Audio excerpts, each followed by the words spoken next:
नमस्कार, आप देख रहे हैं देश के मुद्दे और मैं हूं अंजलि।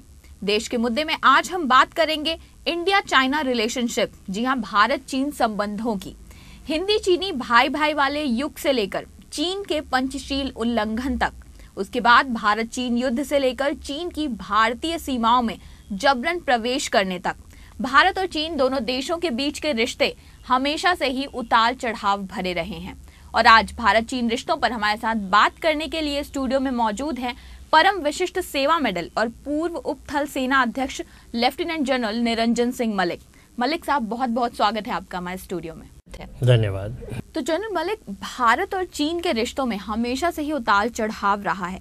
आज दोनों देशों के बीच जिस तरह के संबंध है, इसके बारे में आपका क्या कहना है? देखिए, भारत चीन का जो रिश्ता इस वक्त चल रहा है वो हमें पिछले 50 साल की देन है।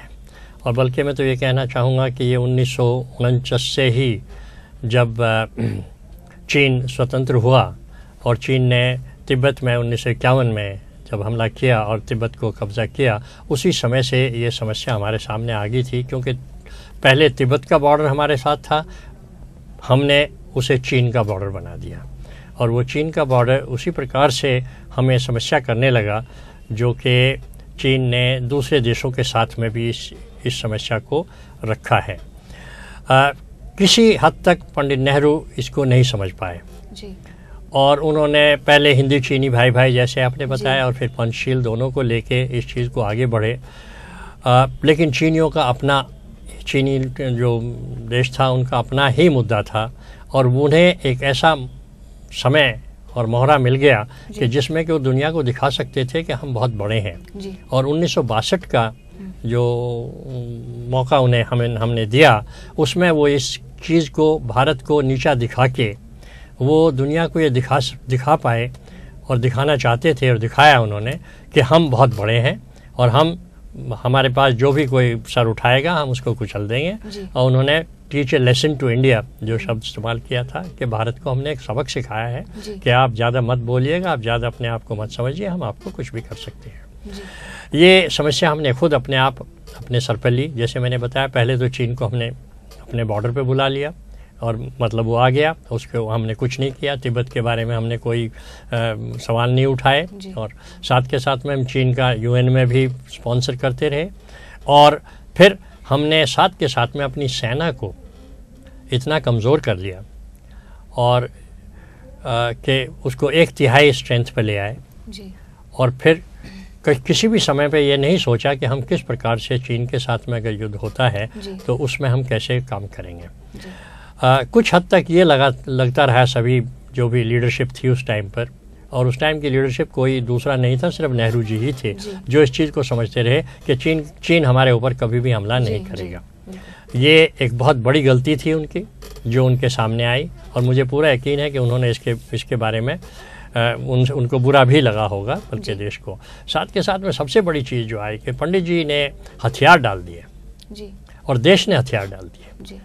अब युद्ध में बहुत सी चीज़ें होती हैं, युद्ध में हार भी होती है पूरे। इसका मतलब ये नहीं कि आप हर टाइम जीतते रहेंगे, कोई छोटी मोटी बैटल में हार होती है। जैसे हमारी नीफा की बैटल में हार हुई, लेकिन हमारे वीर जो हैं वो लद्दाख में और वलांग सेक्टर में दोनों में बहुत अच्छी तरह से लड़े, ठीक है ना। लेकिन हमने उसी के साथ में हथियार डाल दिए। 19 नवंबर को जब चीनियों ने 20 नवंबर को सीज फायर का अनाउंसमेंट किया तो हमने उसे एक्सेप्ट कर लिया। अब चीन ने सीज फायर किस लिए किया था? क्योंकि उन्हें पक्का मालूम था कि वो वहाँ पर नहीं रह सकते। पीछे जो पासेस थे, बर्फ़ आ जाती, बर्फ़ से पासेस बंद हो जाते और चीनी जो है फंस जाते वहाँ पर, उन्हें भागना था वहाँ से। हमने उस चीज़ को मान लिया, हमने उन्हें जाने दिया वहाँ से बिना किसी किए हुए। जबकि हमें उस समय में करना था कि हमने कहना था हम नहीं मानते जब तक हम आपको यहाँ से नहीं निकालेंगे और आपको मैकमोहन लाइन जो है जो हमारी थी इसको मानना पड़ेगा, तभी हम इस चीज़ को मानेंगे। लेकिन हमने सिर्फ उस सीज फायर को मान लिया और वहीं के भी बैठ गए। बल्कि पंडित नेहरू तो यहाँ तक गए, उन्होंने यहाँ तक कहा कि my heart goes out to the people Assam.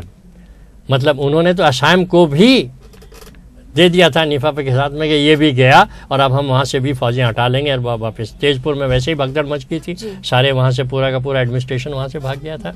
ये कोई लड़ने वाली बात नहीं है। अगर आप देखें दुनिया की हिस्ट्री में तो डिफीट्स होती हैं। सिंगापुर वर्ल्ड वॉर 2 में मारा गया था, लेकिन वापस गए 45 में, वापस लिया। डनकर्क हुआ था जबकि फ्रांस से भागना पड़ा इंग्लैंड की फौजों को, वापस आए, फिर से लड़ा। मॉस्को, लेनिनग्राड दोनों जो थे जर्मन के अंडर में तकरीबन आ गए थे, लेकिन वो लड़ते रहे। तो हमने क्यों हथियार डाल दिया? ये सारा का सारा जो आता है हमारे नेतृत्व के ऊपर आता है। उस समय देश के अंदर हमें उस समय में भी नेतृत्व नहीं था, आज अगर आप देखें तो आज भी वो नेतृत्व नहीं है। हम अपने देश को और अपनी सेना को वो नेतृत्व नहीं दे पा रहे हैं जिससे कि वो खड़े होकर और दूसरे मुल्कों का मुकाबला कर सकें। जो आपने यहाँ बात करी तत्कालीन प्रधानमंत्री पंडित जवाहरलाल नेहरू के नेतृत्व की, उस समय भारत चीन युद्ध के समय, हाल ही में पूर्व वायुसेना प्रमुख A.Y. टिपनिस जी ने एक स्टेटमेंट जारी करी थी। उन्होंने कहा था कि इस पराजय के लिए तत्कालीन प्रधानमंत्री पंडित जवाहरलाल नेहरू जो थे वो जिम्मेदार थे। क्या आप इस बात से पूरी तरह सहमत हैं? इससे बिल्कुल सहमत हूँ। देखिए, जब भी कोई देश लड़ता है तो वो ये नहीं कि मैं सिर्फ इस अंग से या इस उससे करें, पूरे देश की ताकत उसके साथ लड़ती है और उस ताकत में एयरफोर्स बहुत बड़ा हिस्सा है। और वो ऐसा समय था 1962 में जबकि चीनी एयरफोर्स बहुत ही कमज़ोर थी, वो हमारे मुकाबले पे कहीं नहीं आ सकती थी। साथ के साथ में उनके पास बेसेस भी नहीं थे तिब्बत से। हमारी एयरफोर्स जो ग्राउंड लेवल पे थी, सी लेवल पे थी, वो पूरा लोड लेके, पूरा बोझ लेके उठ सकती थी, बल्कि उनकी तिब्बत से जो है वो उससे आधा बोझ भी नहीं उठा सकते थे क्योंकि हाई ऑल्टीट्यूड एरिया में थे, ऊंचाई पे थे, वहाँ से जहाज इतना जल्दी नहीं उठा सकता इस सामान को। तो ये एडवांटेजेस को हमने पता नहीं क्यों खोया, और ये मैं मानता हूँ कि बहुत बड़ा नेतृत्व का जो था अभाव रहा है उस समय में। जी, जब भारत चीन का ये जो युद्ध हुआ, इसको हाल ही में 50 साल पूरे हुए हैं, आपका क्या कहना है आज की स्थिति में? क्या सेना ऐसे आक्रमण से लड़ने के लिए तैयार है, बेहतर स्थिति में है ऐसे युद्ध को फेस करने के लिए? सेना की बात है तो ये मैं आपको साफ कह सकता हूँ कि आज चीन नहीं कर सकता वो जो 1962 में किया था। जी। आज हमारी सेना उस स्थिति में है कि उसको कड़ा जवाब दे सकेगी, बिल्कुल भी कहीं पर भी, चाहे वो नॉर्थ ईस्ट में हो, चाहे वो नॉर्थ में लद्दाख एरिया में हो या वलोंग एरिया में, कहीं पर भी हो, चीन हमारे ऊपर वो नहीं ठोक सकता है। लेकिन मैं आज नेतृत्व के बारे में फिर कुछ नहीं कह सकता हूँ। आया हमारी सेना को वो नेतृत्व मिलेगा लड़ने के लिए जो उन्हें चाहिए जी, या नहीं, वो एक सवाल ऐसा है जिसके ऊपर बहुत बड़ा अभी भी सवाल लगा हुआ है।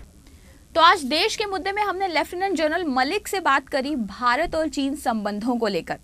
1962 का वो युद्ध जिसके बाद भारत और चीन के संबंधों में एक अहम मोड़ आया था। इस लड़ाई में भारत को मुंह की खानी पड़ी थी और इसकी अहम वजह थी भारत के राजनीतिक वर्ग का जमीनी हकीकतों से वाकिफ ना होना और देश के राष्ट्रीय नेतृत्व में सही समय पर सही फैसले लेने की क्षमता का अभाव। जैसा कि लेफ्टिनेंट जनरल मलिक ने भी कहा कि तत्कालीन प्रधानमंत्री जवाहरलाल नेहरू का चीन पर अत्यधिक विश्वास ही शायद कहीं ना कहीं भारत पर हमले की नींव बना। हालांकि अब दोनों मुल्कों के बीच 15 से ज्यादा बैठकें हो चुकी हैं, जो कि ये उम्मीद जगाता है कि शायद आने वाले दिनों में इन दोनों देशों के बीच संबंध सुधर सकते हैं। देश के मुद्दे के आज के इस एपिसोड में बस इतना ही। आपसे फिर मुलाकात होगी एक नए मुद्दे के साथ। तब तक के लिए मुझे आज्ञा दीजिए। नमस्कार।